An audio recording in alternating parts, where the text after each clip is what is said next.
Seterusnya, kita pergi kepada seni rupa Melayu. Tadi saya sudah pun memberitahu bahawa ada dua, iaitu satu seni rupa dan seni persembahan. Sekarang kita membicarakan tentang seni rupa Melayu. Seni rupa Melayu difahami berdasarkan ciri paparan rupanya. Setiap sesuatu yang wujud itu perlu diberikan rupa dahulu sebelum diberikan bentuk dan identiti yang terperinci. Inilah yang dimaksudkan dengan seni rupa Melayu. Saya mengambil contoh misalnya sebilah keris. Sebilah keris itu tidak boleh dihasilkan sesuka hati kerana keris itu mempunyai banyak jenisnya. Misalnya kalau kita lihat gambar ini merupakan keris sepukal. Keris sepukal ini merupakan keris yang lurus dan mudah untuk dihasilkan kerana ianya tidak berlok. Ini merupakan keris yang kedua, iaitu keris yang kita namakan sebagai keris berlok. Keris berlok ini mempunyai lekuk tertentu dan oleh yang demikian ianya berbeza daripada keris sepukal. Oleh yang demikian, maka kita perlu memberikan rupa tertentu dahulu apabila kita hendak menghasilkan seni rupa Melayu supaya kita tahu apakah bentuk sesuatu seni yang hendak kita hasilkan. Begitu juga apabila kita bercakap tentang busana Melayu. Busana Melayu ini ada banyak. Sebagai contoh, katakanlah baju kurung. Jika kita hendak membentuk ataupun menghasil satu baju kurung, kita kena tahu bagaimanakah bentuknya, potongannya dan sebagainya. Berbeza pula dengan baju kebaya, juga mempunyai potongan bentuk yang tertentu. Okay.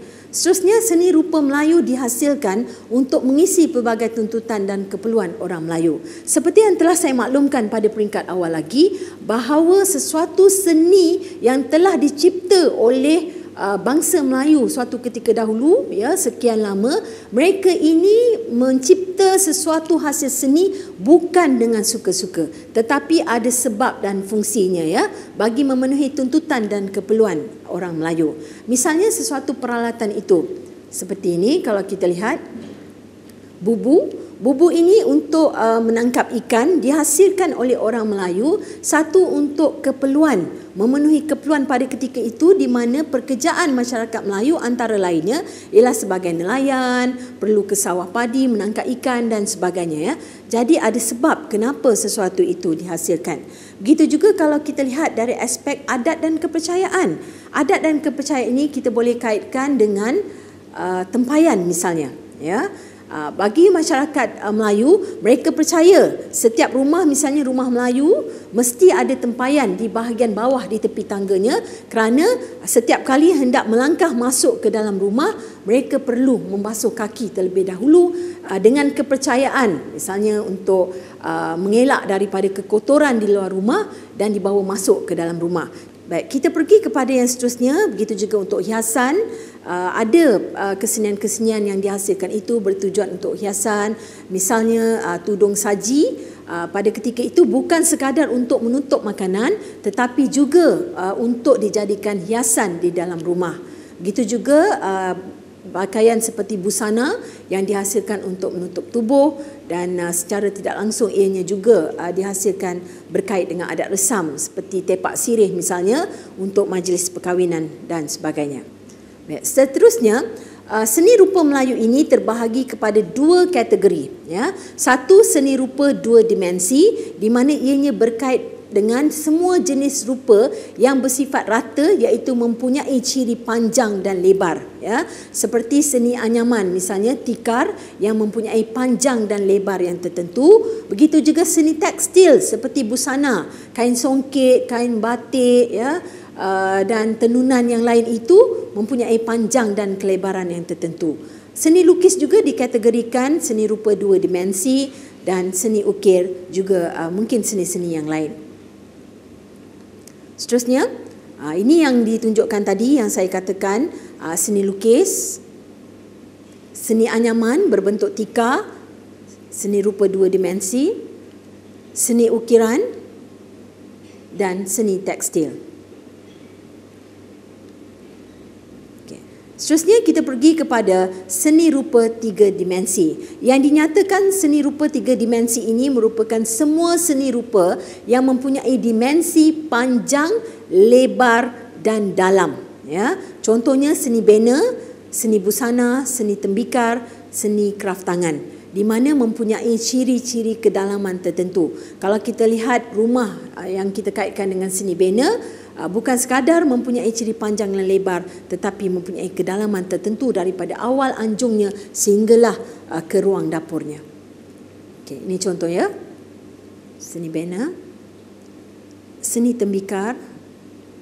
Okey, dan seterusnya saya pergi kepada seni persembahan. Okey, seni persembahan ialah hasil yang dikaryakan oleh manusia untuk dipertunjukkan kepada penonton. Seni persembahan ini boleh jadi seni suara dan muzik, seni gerak seperti tarian dan silat, kemudian seni suara ya.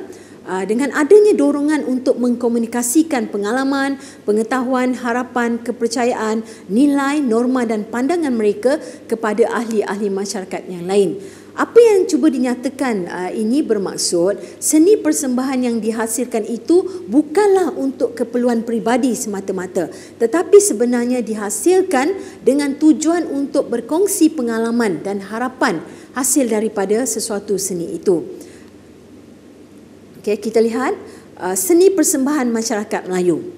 Persembahan kesenian Melayu terkawal ya dalam lingkungan kebudayaannya yang dinaungi oleh adat dan kepercayaan. Adat dan kepercayaan merupakan elemen yang sangat penting apabila bangsa Melayu ataupun orang Melayu hendak menghasilkan sesuatu seni persembahan itu. Mereka percaya kepada adanya jika melanggar sesuatu adat dan kepercayaan itu boleh mendatangkan kesan yang tidak baik. Jadi dalam zaman pra-Islam atau sesudah kedatangan Islam, perkembangan dan perancangan kreativiti seni persembahan didapati bergerak seiring dengan kemantapan budaya dan pengaruh nilai keagamaan. Ini seperti yang telah saya katakan, walaupun adat dan kepercayaan merupakan sebahagian elemen yang sangat penting dalam cara berfikir orang Melayu, tetapi setelah Islam datang dan pengaruhnya semakin kuat, maka rentaknya dalam menghasilkan sesuatu seni persembahan itu juga sudah berbeza.